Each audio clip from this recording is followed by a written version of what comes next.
Sarah Walker thought her honeymoon in Fiji would be the perfect start to her new life with her husband, Ryan. But what was supposed to be a dream getaway quickly turned into a nightmare, ending with Sarah's brutal death in a remote bungalow. Ryan, the man she had trusted with her heart, stood by, claiming it was an accident. But the truth was far more chilling. Fiji, a dream destination for many couples, known for its pristine beaches, lush greenery, and luxurious resorts. For Sarah and Ryan Walker, it was the perfect setting for their honeymoon, a place they had long imagined visiting. After months of wedding planning, the honeymoon in Fiji was supposed to be a celebration of their new life together. Their friends and family had witnessed the joy of their wedding day, with everyone commenting on how perfect the couple seemed. They were the epitome of a modern-day fairy tale, young, in love, and with an exciting future ahead of them. The wedding itself had been a spectacular event, an intimate affair with close family and friends. The ceremony took place in a beautifully restored barn, with fairy lights twinkling above and the scent of fresh flowers filling the air. Sarah had been glowing in her elegant white dress, while Ryan, in his well-tailored suit, couldn't stop smiling as he gazed at his bride. Everything had gone perfectly until it was time for them to leave for their honeymoon. The couple flew out to Fiji the following day, excited to begin this new chapter of their lives. They had chosen one of the island's most exclusive resorts, an oasis hidden away from the crowds, where the only sounds were the gentle waves lapping against the shore. It was a place of pure luxury, private villas, overwater bungalows, and all the amenities they could imagine. The resort promised them seclusion, relaxation, and the ultimate romantic experience. They would spend their days lounging by the beach, dining under the stars, and exploring the island's natural beauty. On the first morning of their stay, Sarah took a photo of the stunning sunrise from their private balcony. The colors in the sky were breathtaking, a mix of pinks and oranges reflecting off the water below. She posted the photo on her social media with a caption that read, "The beginning of forever." The image encapsulated everything she had dreamed of, a picture-perfect honeymoon. But unbeknownst to her, this would be the last image she would share with the world. Ryan and Sarah spent the first few days of their honeymoon indulging in the resort's many offerings.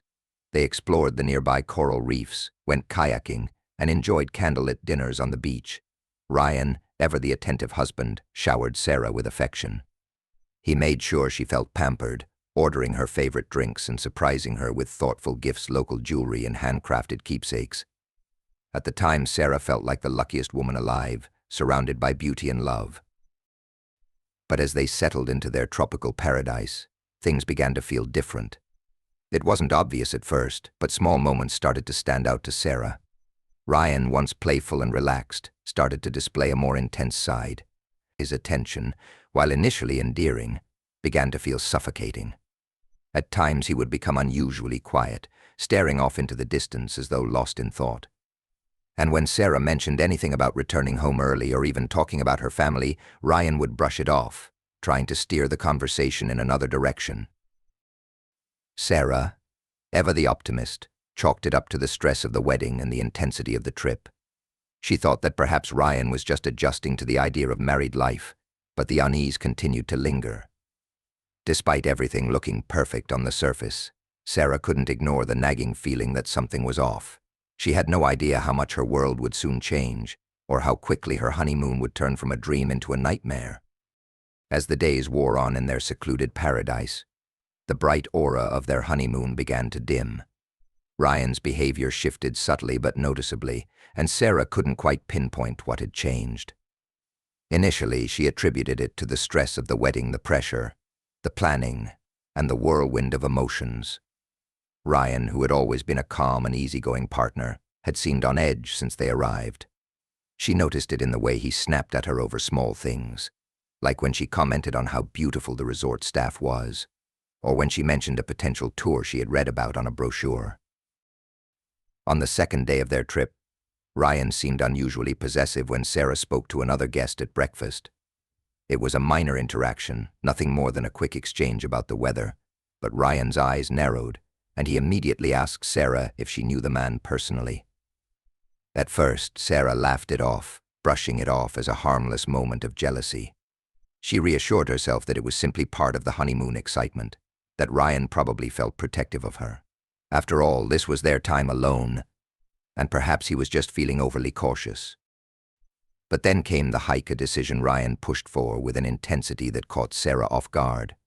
The resort had offered guided tours through the island's dense jungle, and Ryan had insisted they take one, far from the safety and comfort of the resort grounds. Sarah had hesitated, uneasy about venturing deep into the wilderness with nothing but their guide and each other. But Ryan had been persuasive, promising it would be an adventure they'd never forget. The morning of the hike, Sarah had woken up early to enjoy a peaceful moment by the water. As she sat on the beach, watching the waves roll in, she felt the weight of something unspoken in the air. She couldn't shake the feeling that Ryan was different, distant in a way she had never experienced before. Still, she tried to push aside her discomfort, eager to embrace the newness of their marriage and the excitement of the day ahead. The hike was beautiful, but Ryan's behavior grew increasingly unsettling.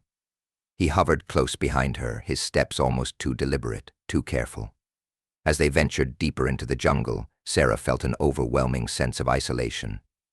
There were no other tourists around, and the dense vegetation seemed to swallow up any sound except the rustling of leaves. Ryan remained uncharacteristically quiet during the walk, only speaking to direct Sarah on the path. Every time she glanced over at him, she saw that same coldness in his eyes, the look of someone who wasn't fully present with her, but rather observing her every move. During the hike, the couple had encountered a few wildlife photographers who were also exploring the island.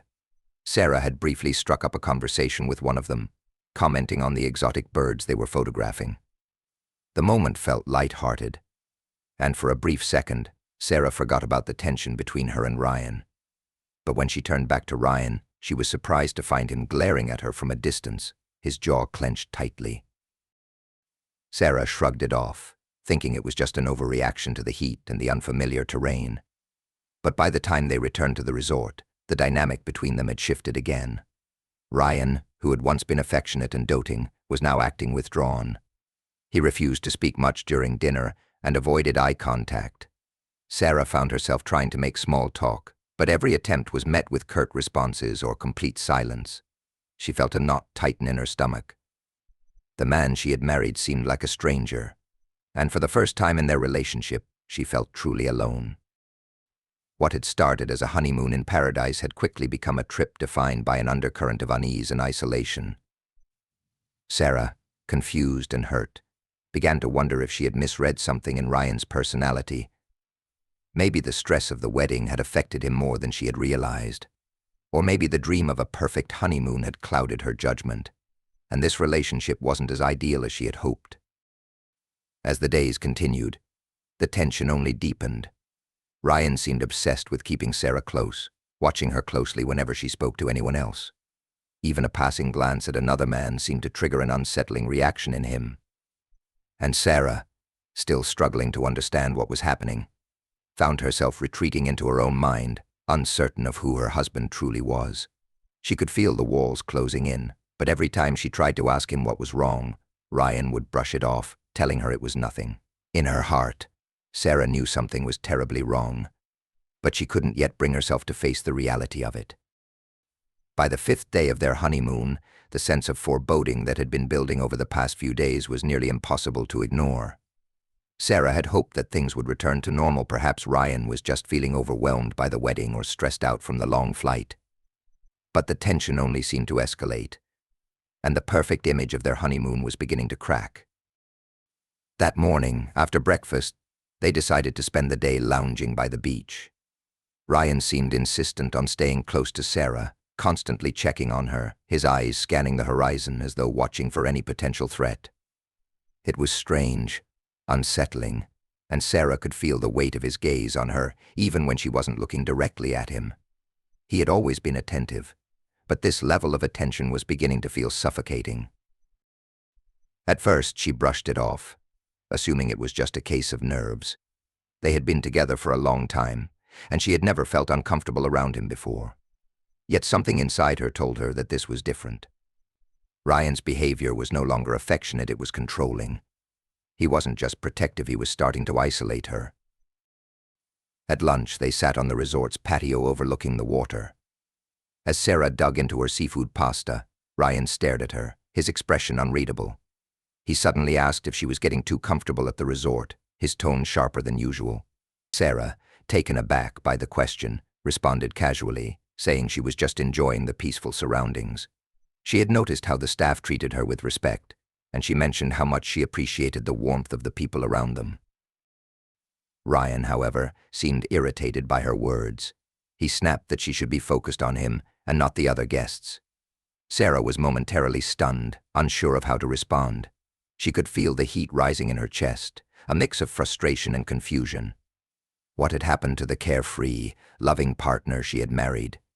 Why was he acting so distant, and yet so possessive at the same time? The conversation quickly turned into an argument. Ryan's frustration seemed to build with each word. Sarah tried to explain that it wasn't about anyone else, it was about enjoying their time together. But Ryan wasn't listening. His focus was now entirely on her, as though he was afraid she would slip away, as though the honeymoon was slipping out of his control. Sarah's stomach churned as the reality of the situation started to sink in. It wasn't just a momentary argument, something was off. The tension that had been building all week had finally reached its boiling point. After the tense lunch, Ryan suggested they return to their private bungalow to relax. Sarah, exhausted and emotionally drained, reluctantly agreed. She didn't want to rock the boat any further, and besides, she didn't want to leave him alone in his current state. But as soon as they entered the bungalow, Ryan shut the door behind them with a firmness that startled her. The air between them felt thick, suffocating, and Sarah could hardly breathe. Inside the room, Ryan's demeanor shifted. He grew more agitated, pacing back and forth as if he were trapped in his own mind. Sarah tried to sit down, but he wouldn't allow her. He insisted that she listen to him, his words becoming sharper and more accusatory. At one point, he began to question her loyalty, asking why she hadn't been paying enough attention to him, why she was always distracted by the beauty of the island. His voice grew louder with each question, until Sarah's mind was spinning with confusion. For the first time since their wedding, Sarah began to feel genuinely afraid of her husband. The man who had once been her partner, her confidant, was now a stranger. She didn't recognize him, didn't understand why he was acting this way. She tried to remain calm, but her heart raced in her chest as Ryan's anger grew. The space between them felt impossibly vast, as if their marriage, once filled with love and trust, was now a distant memory. As the argument continued to escalate, Ryan's tone shifted again. Instead of accusations, he began pleading with her, his voice cracking. He told her he couldn't lose her, that he needed her. But the sincerity of his words was tainted by the underlying threat in his voice. Sarah, scared and unable to process what was happening, tried to leave the room, but Ryan blocked her way. For the first time, she realized that she was trapped not physically, but emotionally and mentally. At that moment, something inside Sarah snapped. She knew, deep down, that the man she had married wasn't the person standing before her now. The honeymoon, the dream that was supposed to mark the beginning of their lives together, had turned into something much darker. The paradise they had sought was slipping through her fingers, and with it, any sense of safety she had once felt in her marriage. Little did she know, this moment would be the turning point in a nightmarish turn of events, one that would shake her life and the lives of those around her forever. By the time the resort staff became involved, the horrific reality of what had happened in the bungalow had begun to unravel. Initially, Ryan's calm demeanor and the story he told the claim that Sarah had fallen seemed to satisfy the first responders. The resort staff had found her lying unconscious on the floor of their bungalow, a bloodied and bruised figure whose face was barely recognizable. Ryan appeared distraught, even panicked. His hands trembled as he explained to the concerned employees that Sarah had tripped and fallen while they were in the midst of a heated argument. His voice was unsteady, but there was an undertone of urgency, as if he wanted to hurry through the explanation. The paramedics arrived swiftly, and the moment they assessed Sarah's condition, it became apparent that something was terribly wrong.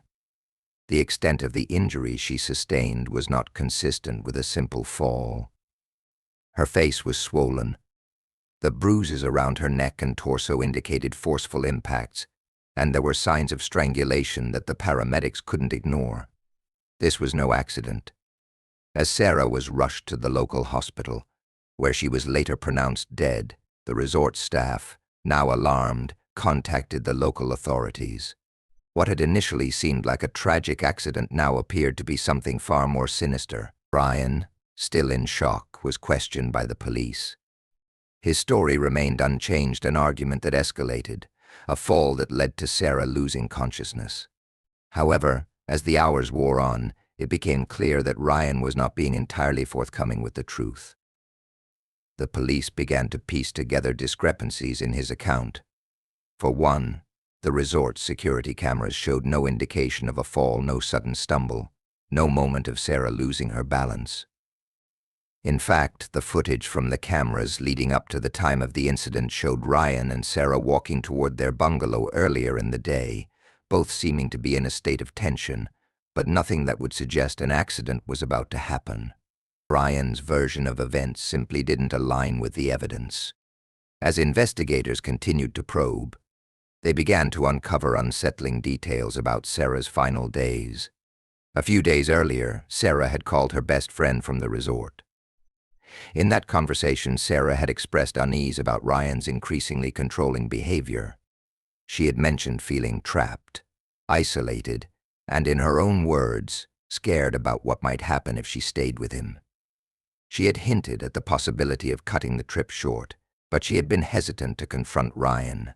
Her friend, who had no idea of the depths of Sarah's discomfort, had brushed it off as typical honeymoon jitters. But now, hearing these words in light of Sarah's death, they took on an entirely different meaning. Investigators also discovered that Sarah had made other private calls, but none had been made to Ryan's knowledge. It was clear that she had been reaching out to others for support, her unease growing as she struggled to understand what had changed in her marriage. The pattern of behavior in Ryan, his obsessive need to control, his sudden bursts of anger, and his deep insecurities was beginning to make sense. As authorities dug deeper, it became clear that Ryan was hiding something far darker than he had initially let on. Despite his denials, a more troubling history started to surface. Ryan had been involved in an altercation with a previous girlfriend before his relationship with Sarah, an event that had been dismissed as a misunderstanding by those around him. However, in light of Sarah's death, investigators began to view this earlier episode with a new lens. They soon uncovered court documents and witness statements that indicated Ryan had a history of violent behavior. Though these events had been overlooked in the past, they painted a chilling picture of the man who had now been married to Sarah for only a matter of weeks. Ryan's behavior following Sarah's death became increasingly erratic.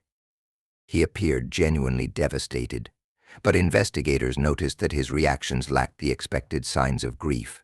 His statements seemed rehearsed, as though he was trying to maintain control over the situation. Meanwhile, the evidence against him was stacking up, and the authorities were slowly connecting the dots. The life insurance policy that named him as the sole beneficiary, a policy taken out just months before the wedding, now seemed like an ominous red flag. It didn't take long for investigators to piece together the final puzzle. Ryan's motives had been driven not just by jealousy and control, but also by financial gain. The investigation took a darker turn as the full scope of Ryan's actions began to come into focus. Sarah's tragic death, once thought to be an accident, was now being seen for what it truly was: a calculated and brutal act of violence. The more the authorities uncovered, the clearer it became that Ryan had been playing a dangerous game, one that ended in the death of his wife, a woman who had trusted him and loved him unconditionally. The honeymoon that had been meant to celebrate their new life together had instead become the tragic backdrop to a violent crime. The investigation into Sarah Walker's death unfolded rapidly in the following weeks. As the evidence mounted against Ryan, the truth about what had happened in their honeymoon bungalow began to emerge in painstaking detail. The police, now convinced that Ryan's version of events had been a lie, turned their attention to his past, uncovering a history of manipulation, control, and a disturbing pattern of violent behavior. Sarah's tragic death had not been an isolated incident, but part of a much darker story. Ryan was arrested and charged with second-degree murder, but the details of the case were far from straightforward.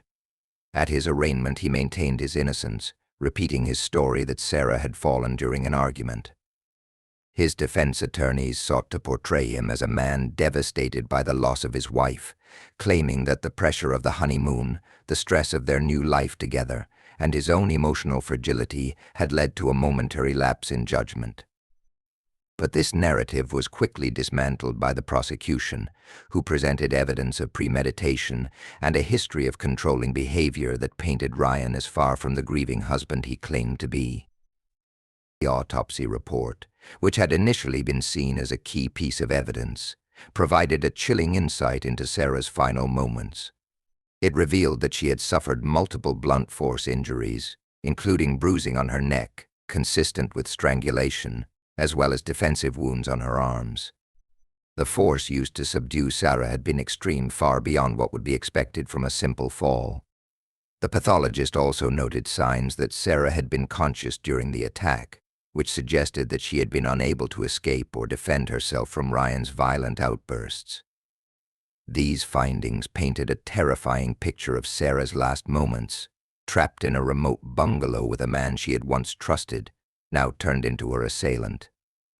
In the weeks that followed, investigators continued to uncover more about Ryan's history. They learned of a prior relationship that had ended under similar circumstances, an ex-girlfriend who had accused him of physical violence. Although no charges had been brought against him in that case, witnesses came forward to describe a pattern of controlling and aggressive behavior. Ryan had always been the charming, seemingly perfect partner at the start of his relationships, but as time went on, his possessiveness grew, followed by bursts of anger. Sarah, it appeared, had been another victim of his manipulation, her life tragically cut short by a man who was determined to keep her under his control. As the media began to cover the case, the public's reaction was one of shock and disbelief. The young, beautiful couple, once seen as the picture of happiness, had turned into the focus of a brutal crime. Sarah's family and friends were devastated by the loss, struggling to come to terms with how things had spiraled so tragically. Those who had known Ryan only had positive things to say about him in the beginning, describing him as charming, successful, and kind. No one could have imagined that the man they had known would be capable of such violence.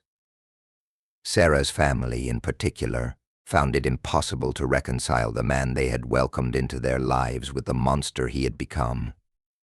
Her parents, who had walked her down the aisle just weeks before, were now left with the haunting memory of their daughter's short marriage, the joy of the wedding day overshadowed by the horror that followed. They became vocal advocates for justice, determined to ensure that Ryan would be held accountable for his actions and that Sarah's memory would not be forgotten. As the trial began, the prosecution built a case that was both compelling and damning. They painted Ryan as a man who had manipulated Sarah into marrying him, used her vulnerability to control her, and then killed her when he felt that she might slip away from his grasp. The defense tried to argue that Ryan had been in the grip of some kind of emotional breakdown, but it was clear to everyone in the courtroom that this was not a case of an unfortunate accident or a momentary lapse in judgment. Ryan had intended to harm Sarah, and he had done so with cold, calculated force. In the end, the jury convicted Ryan of second-degree murder, and he was sentenced to life in prison. The verdict brought a sense of justice, but it could never undo the damage that had been done. Sarah's family and friends were left to mourn her loss, to process the cruel reality that her life had been stolen from her just as it was beginning. For them, the honeymoon that was supposed to be a celebration of love and a future together had turned into a nightmare, one that would haunt them for the rest of their lives. As the story of Sarah and Ryan Walker's tragic honeymoon came to a close, It served as a stark reminder of the dangers that can lie beneath the surface of seemingly perfect relationships. Behind the smiles and the dreams of a future together, Sarah had been living in fear, caught in a toxic relationship that would ultimately lead to her death. It was a painful lesson about the importance of recognizing the signs of control and manipulation, and the need to take action before it's too late.